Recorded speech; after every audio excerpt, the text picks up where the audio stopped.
Umunsi wa 35. Imbaraga z'Imana mu ntege nke zawe. Dufite intege nke, ariko kubw'imbaraga z'Imana tuzabanaho ngo tubakorere.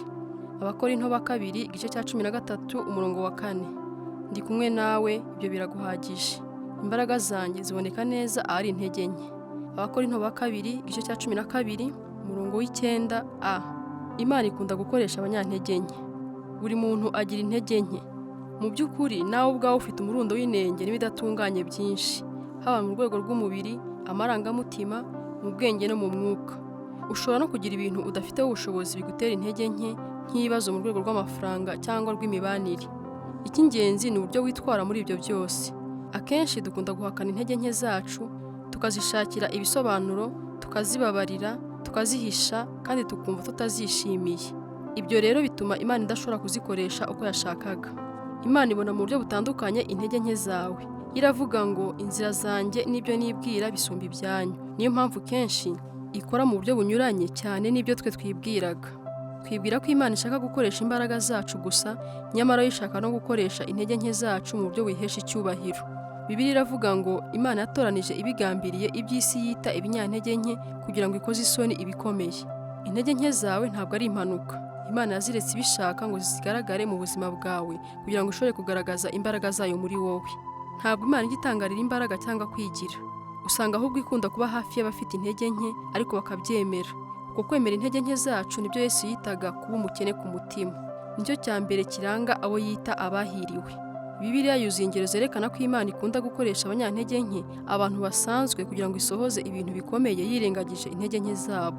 Niba Imana yakoreshaga abantu b'intungane gusa, nta kintu na kimwe cyazigera gikorwa, kuko nta muntu n'umwe muri twe utagira inenge. Kuba Imana ikoresha abantu b'intege nke byagombye kuba inkuru idutera imbaraga twese. Intege nke cyangwa igishakwe nk'uko Pawulo yazise ntabwo ari icyaha cyangwa ingeso cyangwa imyifatire mibi ushobora guhindura, nko kurya cyane cyangwa kutihangana. Intege nke ni nk'imbogamizi waba waravukanye cyangwa udafiteho ubushobozi bwo kugira icyo uhindura. Bishobora kuba imbogamizi yo mu rwego rw'umubiri nk'ubumuga, indwara idakira, ko waravukanye intege nke cyangwa ubundi bushobozi buke. Ushobora no kuba ufite imbogamizi yo mu buryo bw'amarangamutima, nk'igikomere cyaguteye ihahamuka, ibyo wibuka bikagutera agahinda, ibintu bidatunganye muri kamere yawe, cyangwa intege nke z'akarande mu muryango uturukamo. Ushobora no kugira imbogamizi mu buryo bw'ubushobozi cyangwa bw'ubwenge. Ntabwo twese turi intyoza mu bwenge cyangwa mu bushobozi. Iyo utangiye gutekereza intege nke zose ubona mu buzima bwawe, ushobora kugwa mu mutego wo kwibwira uti ntabwo Imana ishobora gukoresha umuntu nkanjye. Ariko ntabwo Imana ijya ibangamirwa n'intege nke tugaragaza mu buzima bwacu. Mu by'ukuri ubundi ikunda gushyira imbaraga zayo zikomeye mu bikoresho by'intege nke. Bibiliya iravuga ngo turi nk'inzabya z'ibumba babitsemo ubwo butunzi. Imbaraga z'ukuri zituruka ku Mana aho guturuka kuri twe. Nk'inzabya zisanzwe natwe tumeneka ubusa, turimo inenge, kandi ibintu byose bishobora kuduhutaza. Ariko Imana izadukoresha nituyemerera gukorera mu ntege nke zacu. Kugira ngo rero ibyo bishoboke, tugomba gukurikiza urugero rwa Pawulo. Wemere intege nke zawe. Wemere ko udatunganye. Ntukomeze kwirarira werekana ko byose bimeze neza, uba umunyakuri mu bikwerekeyeho. Aho guhora uhakana cyangwa wisobanura, ufate igihe urondora intege nke zawe. Ushobora kuzandika uzikoreye urutonde. Hari ukwatura gukomeye tubona mu isezerano rishya kugaragaza neza icyo tugomba gukora kugira ngo tubeho neza. Kwatura kwa mbere kwakozwe na Petero aho yabwiye Yesu ati uri Kristo, umwana w'Imana ihoraho. Kwatura kwa kabiri ni ukwa Pawulo aho abwira abantu bari babashikiye ati natwe turi abantu buntu tumeze nk'amwe. Niba ushaka ko Imana igukoresha, ugomba kumenya Imana iyo ari yo kandi ukamenya uwo uri we. Abakristo benshi, cyane cyane abayobozi, bibagirwa ririya hame rya kabiri: turi abantu buntu gusa.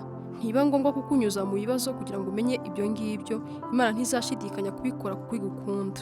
Ugire kunyurwa mu ntege nke zawe. Pawulo yaravuze ngo nzanezerwa cyane kwirata intege nke zanjye, ngo imbaraga za Kristo zinkoreremo, kuko nzi ko byose ariko bwa Kristo nzishimira intege nke zanjye. Ukibyumva umva bitumvikana. Twifuza gukira intege nke zacu, ntabwo twifuza kuzinezererwa. Ariko kunyurwa ni ikimenyetso cyo kwizera ubugiraneza bw'Imana. Bivuga ngo Mana, nzi neza ko unkunda kandi uzi neza ibinkwiriye. Pawulo aduha impamvu nyinshi zo kwishimira intege nke twavukanye. Icya mbere, zidutera kwishingikiriza ku Mana. Ubwo yavugaga za ntege nke, Imana yanze kumukiza. Pawulo agira ati nzishimira icyo gishakwe, ko iyo mfite intege nke nibwo ndushaho kugira imbaraga, uko ndushaho kugira bike niko ndushaho kumwishingikirizaho. Igihe cyose wumva ufite intege nke, Imana ibikwibutsa kuyishingikirizaho.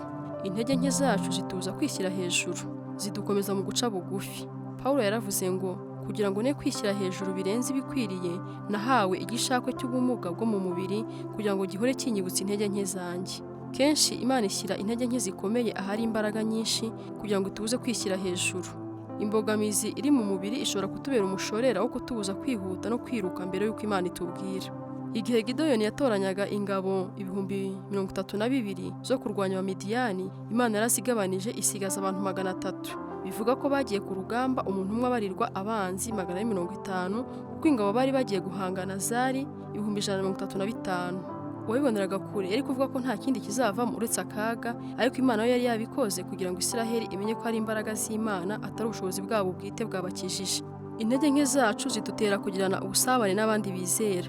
Aho imbaraga zizana umutima wo kuba nyamwigendaho, ndihangije nta wundi nkeneye, intege nke zacu zitwereka uburyo dukeneranye. Iyo dusobekeranije imigozi yoroshye y'ubuzima bwacu, turi benshi havamo umugozi ufite imbaraga nyinshi.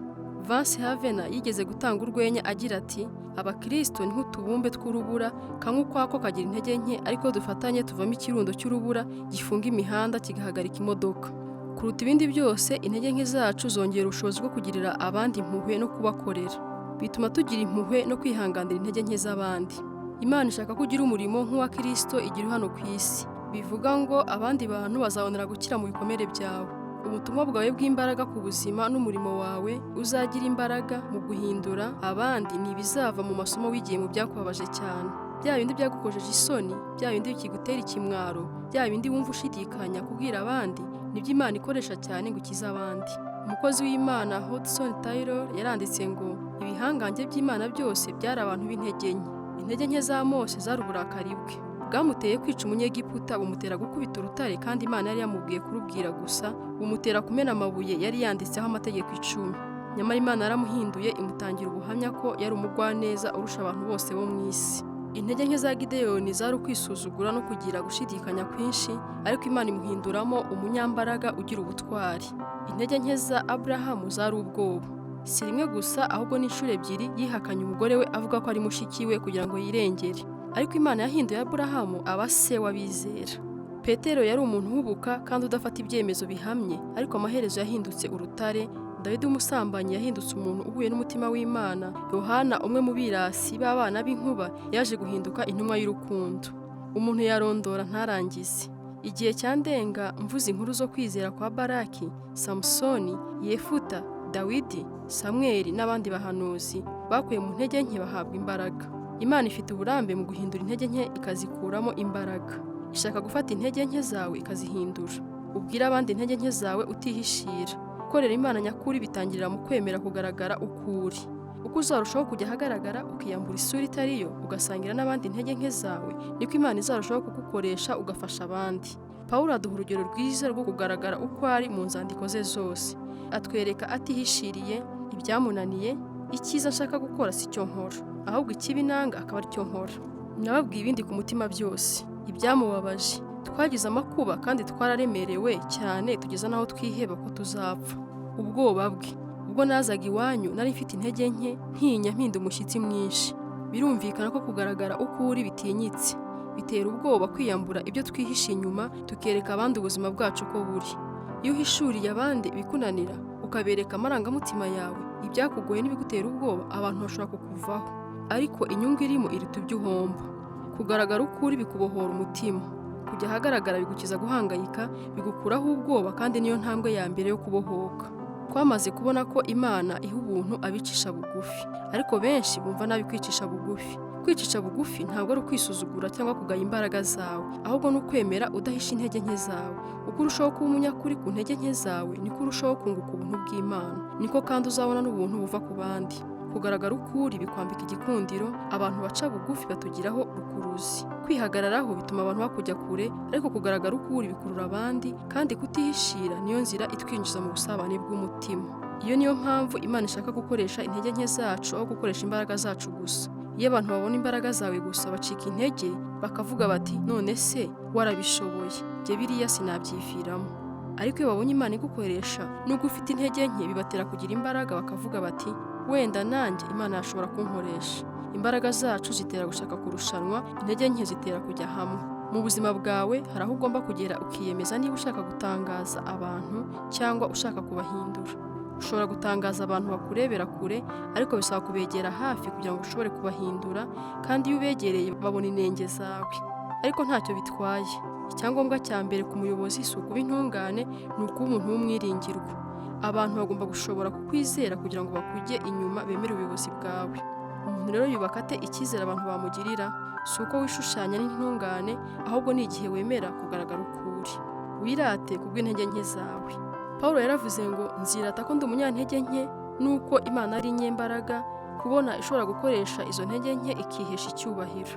Aho guhagarara wemye nk'umuntu wiyemera kandi udashobora kunyeganyega, jya wibona nk'uwaguzwe ubuntu. Satani nakwereka intege nke zawe, ujye uzimwemerera, ariko wuzuze umutima wawe ishimwe kubwa Yesu, kuko we azi intege nke zacu zose, no kubw'Umwuka Wera udufasha mu ntege nke zacu. Hari ubwo Imana ifata imbaraga zacu ikazihinduramo intege nke kugira ngo ishobore kudukoresha birenzeho. Yakobo yari umuriganya wamaze igihe kinini cy'ubuzima bwe acura imigambi y'uburiganya, ikindi gihe akakimara ahunga ingaruka zabyo. Ijoro rimwe arimara akirana n'Imana mu rukerera, arayibwira ati sinkurekura utampaye umugisha. Imana iramusubiza iti bibe bityo, ariko irabanza imufata itako irarikura. Ibyo rero bitwigisha iki? Imana yakoze ku mbaraga za Yakobo. Imikaya y'itako irusha imbaraga indi yose ku mubiri, izihindura intege nke. Kuva uwo munsi Yakobo yatangiye kugenda acumbagira, bityo ntabe agishobora kwiruka. Ibyo byamuteye kwishingikiriza ku Mana, yabikunda atabikunda. Niba ushaka ko Imana iguha umugisha ikagukoresha cyane, uzabe witeguye kugenda ucumbagira imyaka isigaye yo kubaho kwawe, kuko Imana ikoresha abantu b'intege nke gusa. Gutekereza ku ntego y'ubuzima bwanjye. Ingingo yo kuzirikana. Imana inkoresha kurushaho iyo nemera intege nke zanjye. Umurongo wo gufata mu mutwe. Ubuntu bwanjye buraguhagije, kuko aho intege nke ziri ariho imbaraga zanjye zuzura. Abakorinto ba 2 igice cya 12 umurongo wa 9a. Ikibazo cyo gutekerezaho. Ese naba mbuza imbaraga z'Imana gukorera muri jye, ngerageza guhisha intege nke zanjye? Ni iki nakwerurira abandi kugira ngo ntangire kubafasha?